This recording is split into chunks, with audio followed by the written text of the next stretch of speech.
কঁঠাল গুটিৰে মাছ বনাবৰ কাৰণে মই ইয়াত সিজোৱা কঁঠাল গুটি লৈছো। এয়া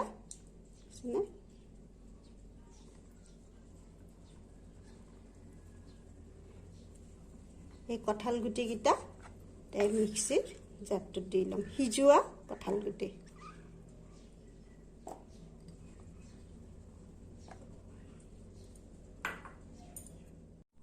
ইয়াত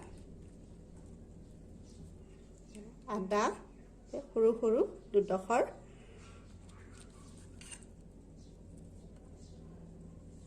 নহৰু কেইফুটামান দিলো,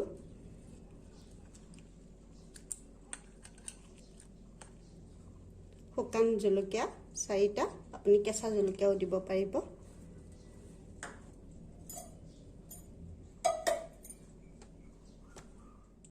পানী অলপ দিম।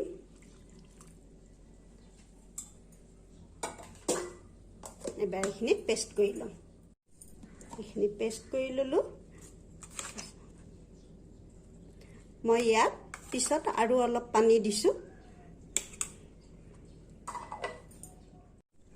মাছখিনি নিমখ দিম,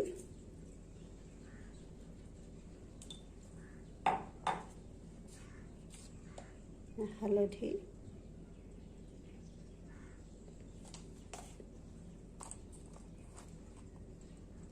অলপ জালুকৰ গুড়ি, অকণমান সৰিয়হৰ তেল,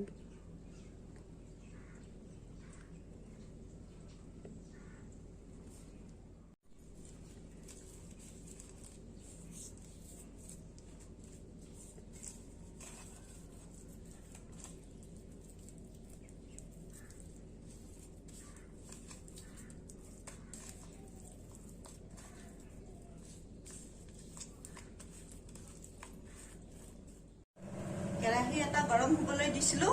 গৰম হৈছে। এতিয়া ইয়াত সৰিয়হৰ তেল দিম। তেলখিনি গৰম হ'বলৈ দিম। তেলখিনি খুব ভালকৈ গৰম কৰি ল'লো। এতিয়া ইয়াত মাছ দি দিম।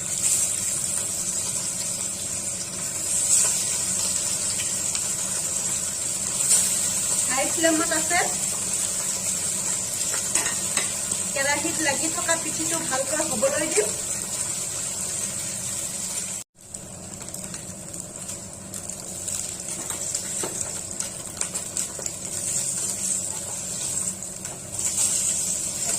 ভালকৈ হোৱাৰ পিছতহে মাছখিনি লুটিয়াই দিব লাগে।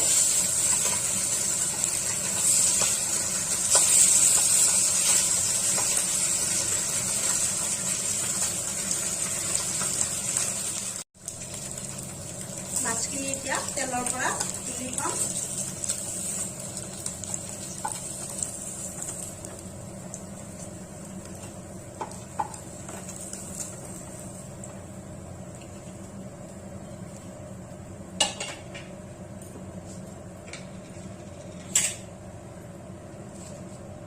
পাঁচফোৰণ অলপ দিলো, সৰুকৈ কুটি লোৱা পিঁয়াজ,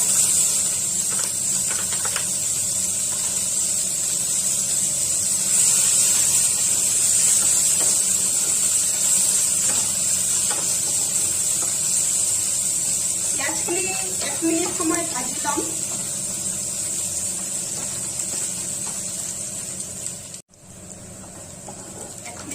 পিঁয়াজখিনি ভাজি ল'লো।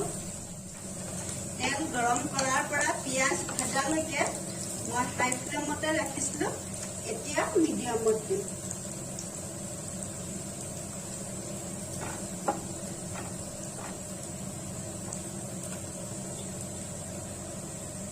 নিমখ এচামুচ সোৱাদ অনুসাৰে দিব। নিমখ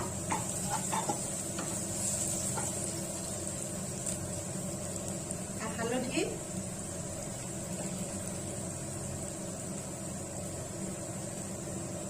জিৰা পাউডাৰ এচামুচ,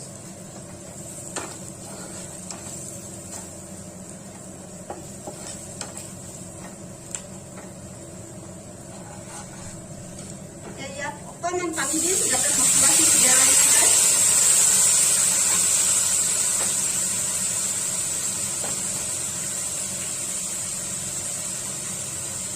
এতিয়া ইয়াত এই মিশ্ৰণটো দি দিম।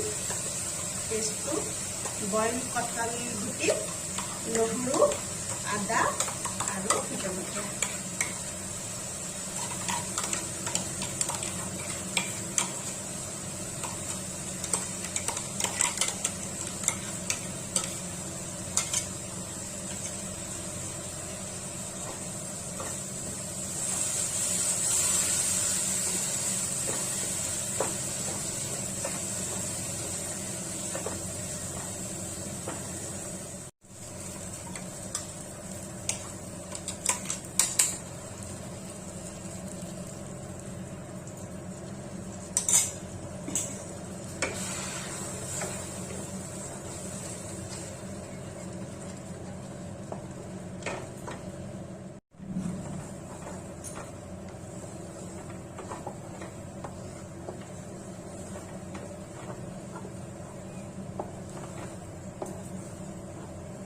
এতিয়া ইয়াত পানী দিম।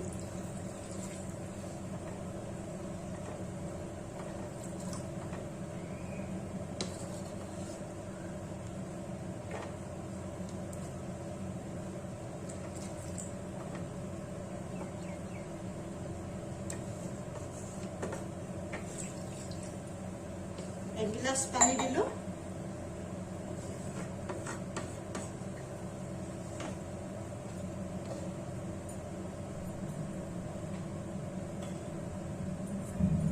মাছখিনি দি দিম।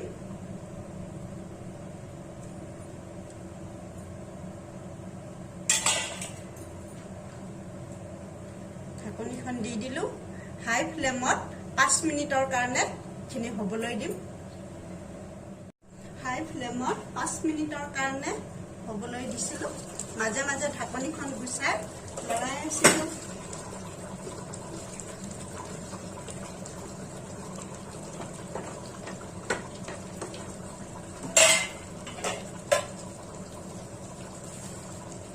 অকমান চেনি টেষ্টৰ কাৰণে আপুনি ইচ্ছা নকৰিলে নিদিবও পাৰে। এতিয়া ধনিয়া পাত,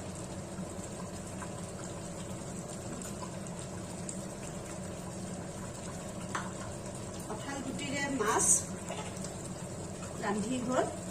গেছ অফ কৰি দিলো। কঁঠাল গুটিৰে মাছ পৰিবেশন কৰি দি আছো।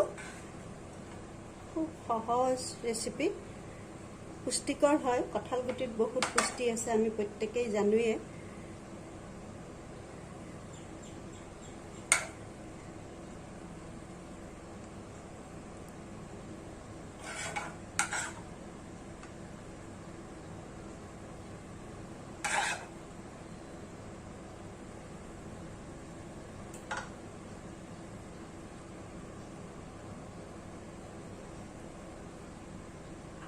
আশা কৰিছো ৰেচিপিটো আপোনালোকে ভাল পাব।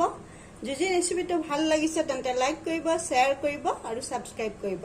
ভিডিঅ'টো চোৱাৰ বাবে ধন্যবাদ।